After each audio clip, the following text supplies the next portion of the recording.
on episode 2, and this one is with my friend Jesus, but I like to call him Jesus. Hey, Jesus, my homeboy.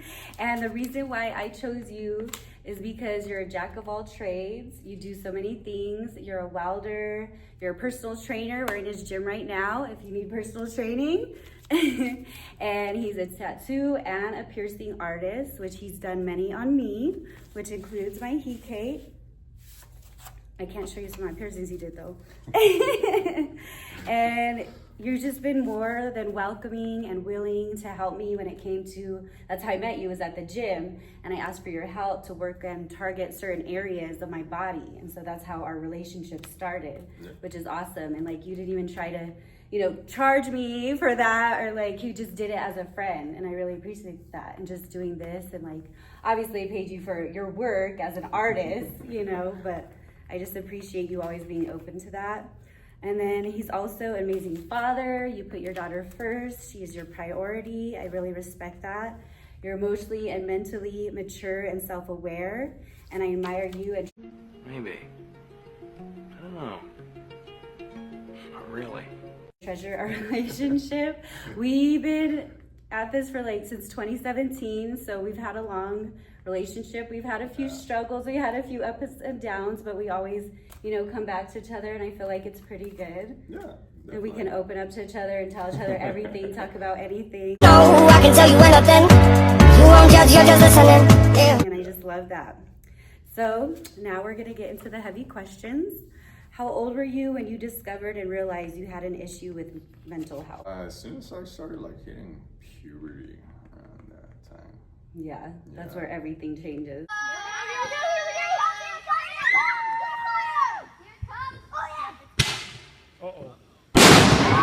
Yeah, I think it was more of having to start becoming an adult, in a sense, even though a lot of people don't become adults till later on. I had to just become an adult a little bit quicker, so not being a child anymore, and kind of having to put that inner child away.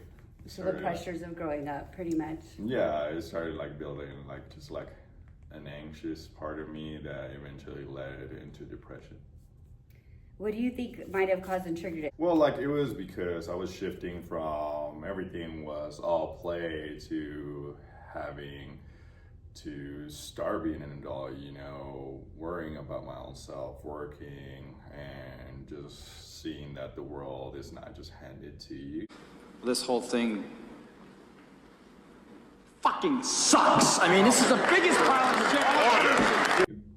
And because I have always been a person that wants more, wants to grow, not only in a physical sense, but mentally as well. I saw that I really needed to put a lot of work into it, and that just created a lot of anxiety within. What action did you take to learn to cope and manage?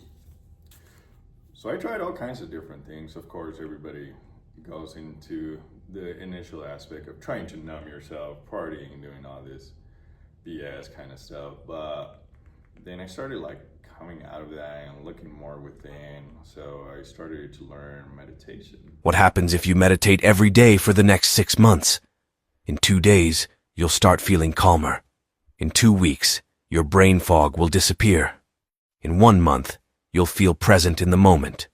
In 3 months, you'll have sheer focus. In 6 months, you'll be a different person. Was one of the great ways that I started to cope with it. Okay, that's awesome. What struggles do you still have because of it? Just not having full control of it. Sometimes when life gets a little hectic, it does trigger anxiety. Sometimes it triggers panic attacks when it's really bad. But I've been able to just get a hold of them and just regulate myself. So when that happens through your meditation, do you do breathing exercises to calm It's a yourself? combination. So meditation is not a linear thing that you do. You learn how to meditate in many different ways. Some meditate in an aspect of like looking within, and some meditate in an aspect of looking without. Like working out is a form of meditation. Okay. Would be so like to me, working out like is also a way of that I could meditate.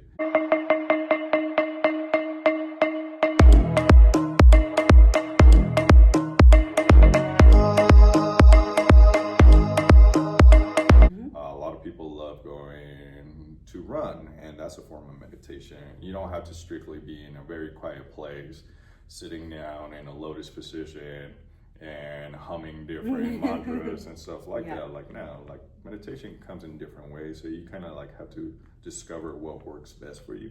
Definitely.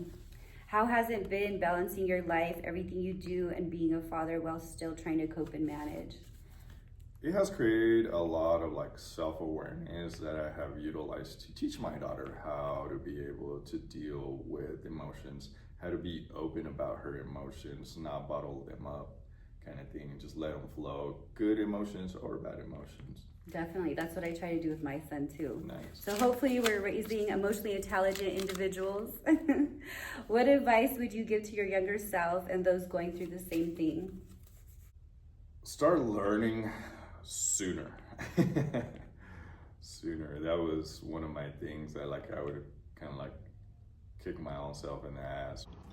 You ever look back on your childhood and want to kick yourself in the ass crack? For not being stubborn and not looking to learn sooner. What are some of your fears and struggles? That I won't get to do what my inner child wants to do. And what is that? As much travel as possible, as much of experiencing life in many different ways and perspectives. What are your strengths and what do you love most about yourself? That I don't let myself stay down would be my strength. If I get kicked down, like I always get back up. And About how hard you hit. It's about how hard you can get hit and keep moving forward. How much you can take and keep moving forward. And each time I get back up, I try to come back like harder, smarter. What is a little simple thing that makes you happy? Peace, like going to a peaceful home. Quiet, Yeah. calm, escape from the chaos. Yeah, exactly. How do you practice self-love and or self-care? Working out. Yeah. Working out. The same thing with like just internally meditating, like discovering what really makes me me, not what you see in the exterior part, not my physical appearance or anything, but like what my soul looks like really trying to get to know that person. Yeah. What is your favorite or best compliment that you have ever received? That I'm a good dad. One of the greatest compliments is being told that you're a great father. I think Which that's I- everybody, yeah. every parent's favorite compliment for sure. Yeah, I don't believe that, but No like way. I'm just like my worst critic. Of course, Like, everybody is. I always take compliments like wholeheartedly, and I really appreciate them. But like, I'm not a kind of person that would be like, oh no, I don't believe that. Like, tell them like I will take it because they see something that I'm not seeing at the moment. Kind of thing. So. And I'm sure your daughter tells you the same thing every day too. Oh right? yeah. And I She's think really good that's- at yeah. expressing stuff like that. So I'm really happy that she's able to project that as well. You know, Yeah. not only for me, but like for her friends, for her mom, for anybody that like she finds some sort of like connection with her, and she's able to express it openly.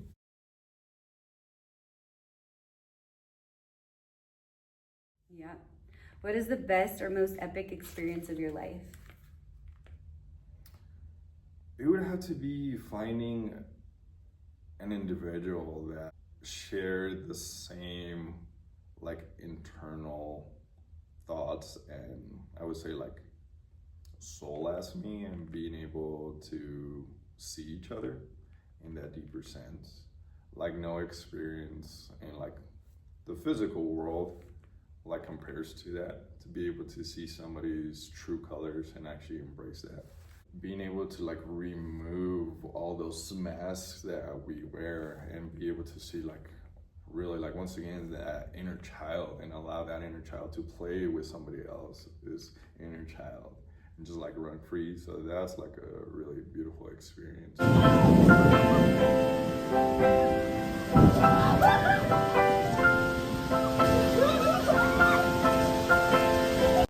That I think everybody should seek to look for. And what are you unapologetic or not sorry for? Just definitely being me. Mm-hmm. Yeah. If you don't like me, that's all right. The door's always open. You can come in and out. You don't like me? There's the door.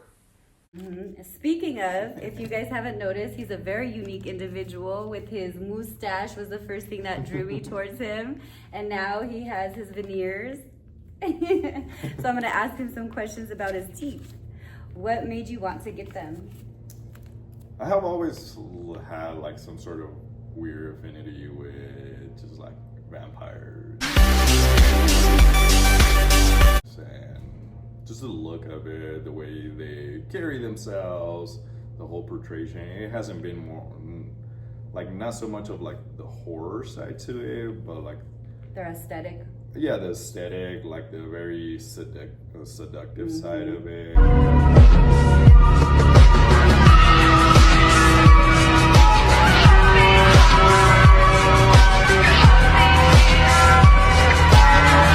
Like very smart, educated individuals. I have always liked that. How do they make you feel? Definitely not as part of the whole like crowd different. So I like to like not be part of like the pack. I like to be an individual. And stand out. Exactly. And be different. What is the craziest thing that has anyone said to you about them? If they hurt.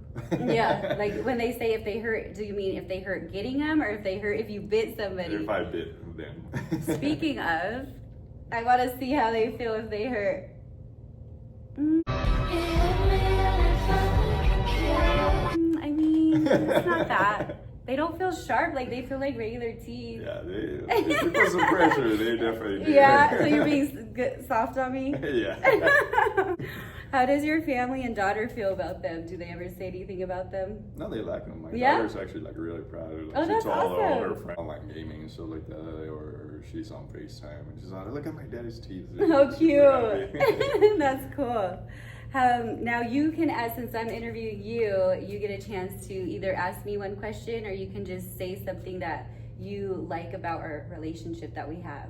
What were your initial thoughts about me when you met me or you started to get to know about me?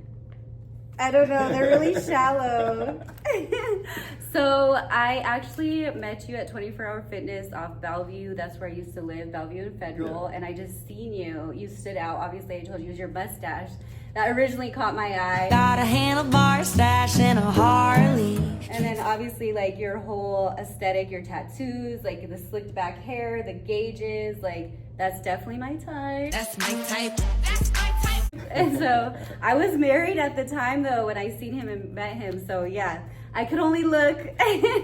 But then obviously when that fell through, I was like, okay, well, I never really approached anybody. Like, I don't know how to do this, but I seen that you were helping other people and like showing them what to do. So I was like, oh, that will be perfect. Plus I need that anyway. So hey, I'm gonna use this to my advantage. And so I just basically went up to you and asked you like, hey, I seen that you were helping other people. Are you a personal trainer?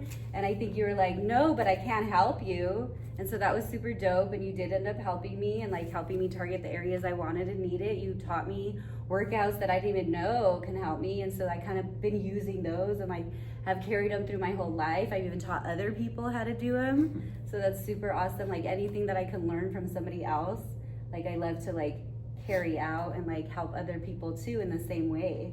But so obviously there's physical attraction.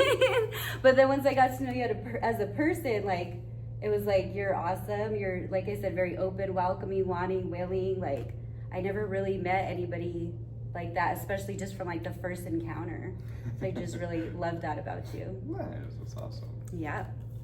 And that's all I have. Like, subscribe, share, and comment.